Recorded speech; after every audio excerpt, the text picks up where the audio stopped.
অনেকদিন পর সকালে উঠেই পান্তা ভাত আর আলুর ভর্তা খেলাম। যদিও এটা গরিবের খাবার, কিন্তু খেতে কিন্তু অসাধারণ। গরিবের খাবার কেন বললাম? গরিব মানুষরা রোজ সকালে উঠে পান্তা ভাত, পেঁয়াজ আর কাঁচা ঝাল দিয়ে ভাত খায়, এজন্যই বললাম। হ্যালো এভরিওয়ান, আসসালামু আলাইকুম। কেমন আছো তোমরা সবাই? আশা করছি তোমরা বেশ ভালোই আছো।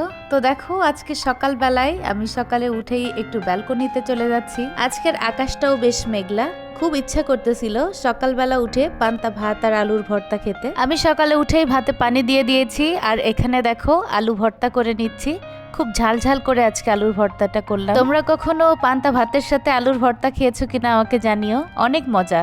একদিন খেয়েই দেখো। যেটা সহজে পাওয়া যায় সেটাকে আমরা কেউই মূল্যায়ন করি না, কিন্তু যেটা দাম দিয়ে কিনি সেটার মূল্য কিন্তু সবাই দেয়। সেটা হতে পারে কোনো সম্পর্ক কিংবা তরকারি, ব্যাপারটা কিন্তু এক। আম্মুকে বলতেছিলাম কচু শাক খেতে ভীষণ ইচ্ছা করতেছিল।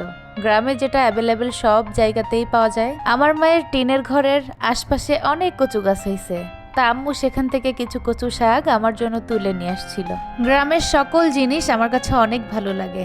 এই যেমন গ্রামের শাক, গ্রামের মাছ, সবকিছু নিজ হাতে তুলে খেতে এত বেশি ভালো লাগে বলে বোঝানোর মতো না। পান্তা ভাত খেয়ে এসে দেখো আমি আবার আর একটা গরিবের রান্না করার জন্য রেডি হচ্ছি। আমার কচু গাছের সবকিছুই ভালো লাগে। এই যেমন কচুর বক, কচুর পাতা, ডাটা, কচুর মুখী, সবকিছুই ভালো লাগে। জীবনকে বড়লোক করতে পারলেও মনে হয় মন বেচারাকে কখনোই আমি বড়লোক বানাতে পারবো না, কারণ আমার এই গরিবের রেসিপিগুলাই অনেক ভালো লাগে। শহরের অলিতে গলিতে এখন কচুর পাতা, ডাটা অবশ্য পাওয়া যায়, কিন্তু গ্রামের মতো আমার কাছে মনে হয় স্বাদ লাগে না, কারণ এখন কচু গাছও চাষ হচ্ছে, যার কারণে সেখানেও সার ব্যবহার করা হয়। তোমাদের ভাইয়ের সাথে আমার সব পছন্দে অনেক মিল থাকলেও খাবার দাবারে কিন্তু একটু মিল নাই, কারণ এই সমস্ত পাতা, ডাটা, গ্রামের এই সমস্ত শাক পাতারি জিনিস সে একদমই পছন্দ করে না। এজন্য তার জন্য একটু মাংস রান্না করব, আর আমার জন্য আজকে এই কচু শাকটাই যথেষ্ট। কোরবানির ঈদের পর থেকেই মাংস খেতে খেতে গালটা একবারই নষ্ট হয়ে গেছে, তো সব সময় মনে চায় এখন শাক খেতে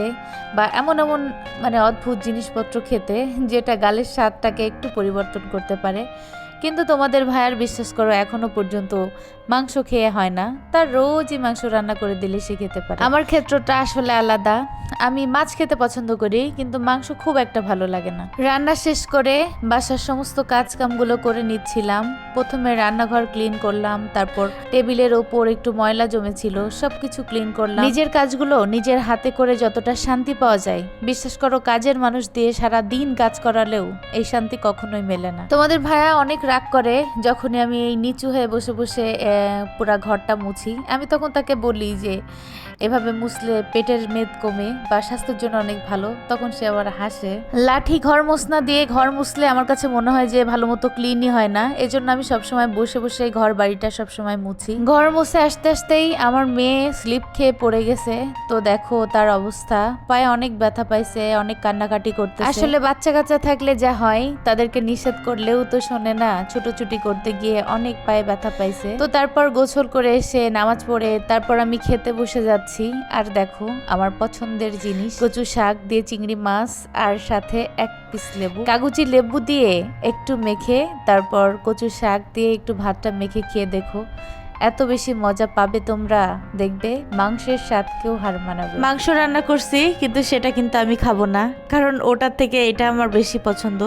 আজকে সারাদিনই কচু শাক খেয়ে সব একাই শেষ করে ফেলবো। তো তোমাদের কাছে কেমন লাগলো আমার গরিবের খাবারটা সবাই একটু জানিও। আর কচু শাক কার কার পছন্দ বলো তো? আমি গ্রামে গেলে এবার বাগান থেকে নিজে হাতে কচু শাক তুলে নিয়ে আসবো। কচু শাক তুলতে গেলে কিন্তু হাত একবারে কালো হয়ে যায়, তারপরেও তোমাদের সাথে শেয়ার করব আমি কিভাবে বাগান থেকে কচু শাক তুলি। তোমরাও মাঝে মাঝে একঘেয়েমি খাবার না খেয়ে গরিবের খাবারগুলো একটু ট্রাই করে দেখো, অবশ্যই তোমাদের কাছেও ভালো লাগবে। আজকের মতো বিদায় নিচ্ছি, আল্লাহ হাফেজ।